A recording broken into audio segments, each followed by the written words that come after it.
तब उस वक्त कई तमाम माफियाओं को चिन्हित करके उनके ऊपर कार्रवाइयां की जा रही थी और इसी कड़ी में माफिया मुख्तार अंसारी पर भी कार्रवाई शुरू हुई। ये आपको इस वक्त तस्वीरें देख रहे हैं आप, पैरामिलिट्री फोर्स की तैनाती की गई है। बांदा, गाजीपुर और मऊ में भी पुलिस फोर्स तैनात कर दिया गया है। कृष्णानंद राय का मर्डर हो, बनारस से अवधेश राय का मर्डर हो, मऊ का दंगा हो, तो ये कई चीज़ें इसकी बानगी है कि कितना आतंक मचाया गया था माफिया मुख्तार अंसारी की तरफ से। सोचिए आप, 61 से ज़्यादा मुकदमे दर्ज माफिया मुख्तार अंसारी पर। अगर पूरे परिवार की बात करें, भाई, बेटे, पत्नी की बात करें, पूरे परिवार की बात करें तो 95 केसेस दर्ज हैं अलग अलग परिवार के लोगों पर। चाहे मुख्तार की पत्नी है जो फरार चल रही है, बेटा हो, भाई हो। तो आज ये जानकारी मिल रही है कि माफिया मुख्तार अंसारी की मौत हो गई है और कल 9 बजे पोस्टमार्टम होगा मुख्तार अंसारी का। कैसी सुरक्षा व्यवस्था है वो भी आप देख सकते हैं। कल जुम्मे की नमाज भी है, क्योंकि रोज़े के दौरान जुम्मे की नमाज का अहम और ज़्यादा बढ़ जाता है। तो कल भारी भीड़ रहेगी जुम्मा की नमाज पढ़ने के लिए नमाजियों की, और वो शांतिपूर्ण तरीके से संपन्न हुई, एक बड़ा चैलेंज है पुलिस प्रशासन के लिए।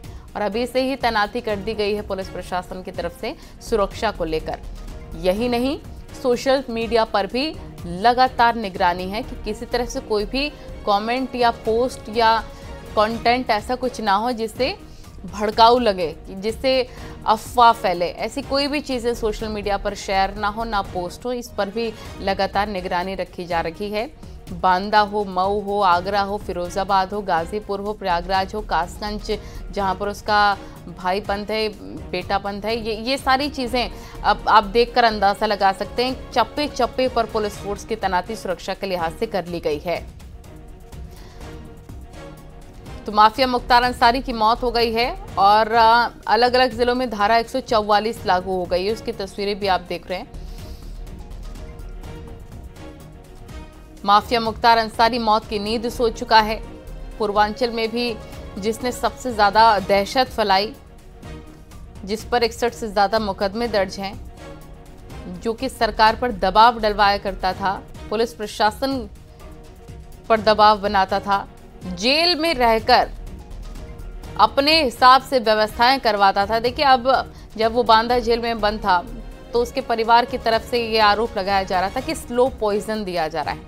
हालांकि जो जेल प्रशासन था उनकी तरफ से कहा गया कि क्योंकि मुख्तार अंसारी रोजे में था, तो जब रोज़ा खोल के खाया जाता है खाना, तो उस वक्त ब्लोटिंग की शिकायत हो जाती है या फिर ओवर ईटिंग की शिकायत हो जाती है। इस वजह से भी दिक्कतें बढ़ गई होंगी।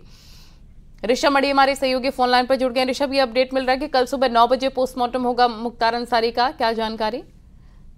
जी बिल्कुल, देखिए सोर्सेज ये कंफर्म कर रहे हैं कि कल सुबह 9 बजे मुख्तार अंसारी का पोस्टमार्टम करवाया जाएगा। चूंकि जुडिशियल कस्टडी में उसकी मौत हुई है, लिहाजा इस मामले की जुडिशियल इंक्वायरी तय मानी जा रही है। किसी भी तरह की कोई कोताही ना हो, कोई लापरवाही ना हो, इसलिए 5 या उससे ज्यादा डॉक्टर्स की टीम इस पोस्टमार्टम को परफॉर्म करेगी और इसमें सीनियर ऑफिसर्स हों, लिहाजा सीएमओ सीएमएस रैंक के अफसरों को बांदा बुलाया जा रहा है। जो जानकारी मिल रही है उसके मुताबिक प्रयागराज और कानपुर से भी सीएमओ सीएमएस रैंक के अफसर पहुंच रहे हैं बांदा।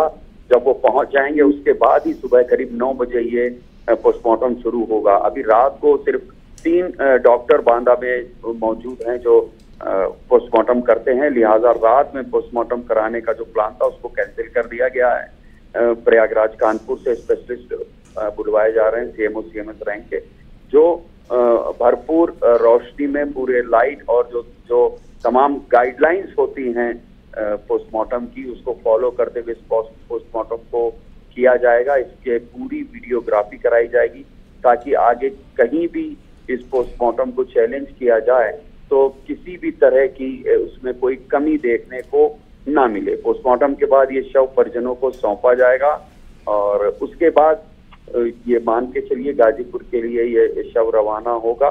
2 रास्ते अभी तक जो संभावित हैं वो देखे जा रहे हैं कि बांदा से फतेहपुर प्रयागराज के रास्ते गाजीपुर ये शव भेजा जाए। बिल्कुल, अब जरा ये भी बताएं, क्योंकि जुमे की नमाज है और फ्राइडे है आज, और रमजान के चलते तमाम जो धार्मिक स्थल हैं वहां पर भी क्या गश्त बढ़ा दी गई है?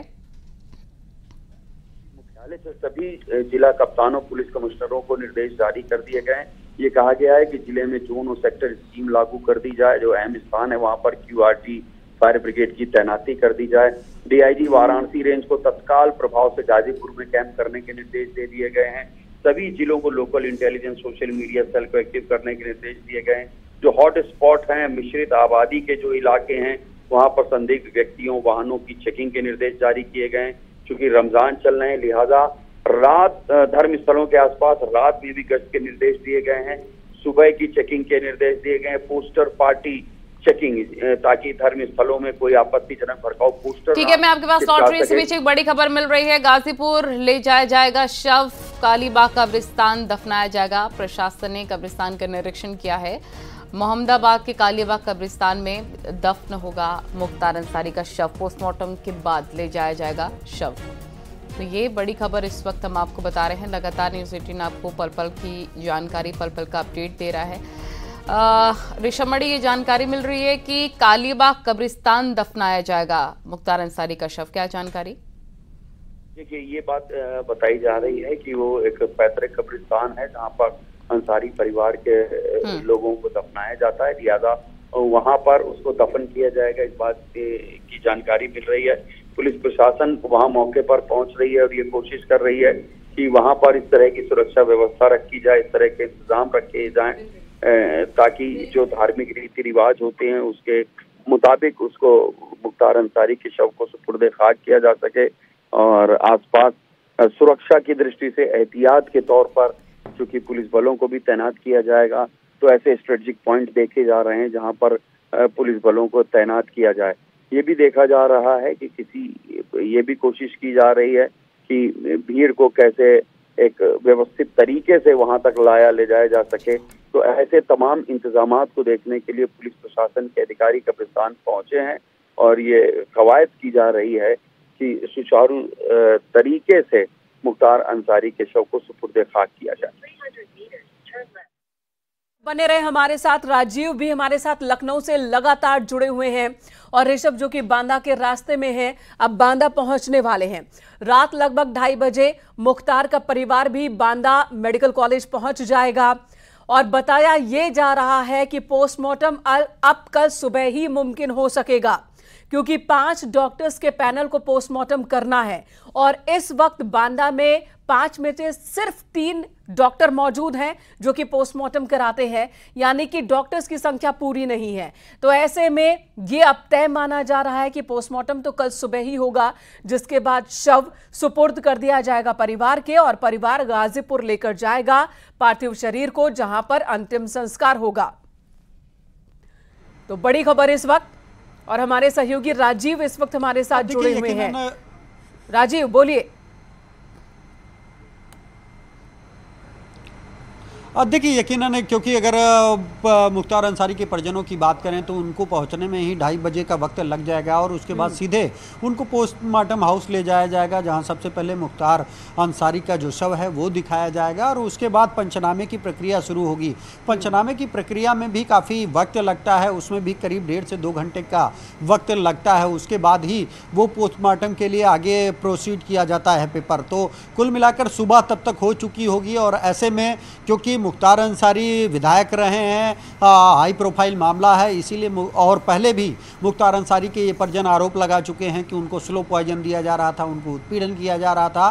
तो मुख्तार अंसारी की मौत के बाद अब कोई विवाद न उठे, इसके लिए ये निर्णय लिया गया है कि 5 डॉक्टरों के पैनल मुख्तार अंसारी का पोस्टमार्टम करेगा, जिसकी वीडियोग्राफी कराई जाएगी, जिसका बिस्तरा सुरक्षित रखा जाएगा, ताकि भविष्य में भी अगर कोई इससे जुड़ा विवाद हो तो दोबारा उसकी जांच कराई जा सके। और यही कारण है कि जो आमतौर पर होता है कि पोस्टमार्टम दिन की रोशनी में किया जाता है, उसी के तहत, उसी नियम के तहत दिन में पोस्टमार्टम कराया जाएगा और उस वक्त तक मुख्तार अंसारी की जो पूरी फैमिली है वो भी पोस्टमार्टम हाउस के बाहर मौजूद रहेगी। और जैसे ही पोस्टमार्टम की जो प्रक्रिया है, जिस जिसमें करीब 45 मिनट का या 1 घंटे का वक्त लगता है वो पूरा होगा। उसके बाद मुख्तार अंसारी का जो शव है वो उनके परिजनों को सौंप दिया जाएगा और फिर उसे कड़ी सुरक्षा व्यवस्था में बांदा से गाजीपुर तक पहुंचाया जाएगा, क्योंकि कल जुमे की नमाज भी है, शुक्रवार का दिन है, जुमे का दिन है, तो उसको लेकर पूरे प्रदेश में धारा 144 लागू की गई है। सभी जिलों के डीएम एसएसपी को लगातार सुरक्षा और सतर्कता बढ़ाने के निर्देश दिए गए हैं, खुद भी सड़कों पर उतरकर गश्त करने और शांति व्यवस्था बरकरार रखने के निर्देश दिए गए हैं। तो कुल मिलाकर कोशिश यही की जाएगी कि पूरी शांतिपूर्ण ढंग से मुख्तार अंसारी के शव को सुपुर्द के खाक कराया जाए, जैसा कि मुख्तार अंसारी के परिजनों का या परिवार का जो अंतिम संस्कार या सुपुर्द के खाक की प्रक्रिया है एक तरफ तो पुलिस के सामने चुनौती है, प्रशासन के सामने चुनौती है कि मौजूदा वक्त में कुछ भी अप्रिय ना हो जाए, तो ये निगरानी रखनी है। रमजान का पाक महीना चल रहा है और साथ ही साथ कल जुमे की नमाज भी है और इलेक्शन का वक्त भी है बहुत करीब, और ऐसे में कुछ अप्रिय ना हो जाए, ये एक बड़ी चुनौती है। दूसरी तरफ राजनीति भी शुरू हो गई है। चलिए इस पर विस्तार से बात करेंगे, आप बने रहे हमारे साथ।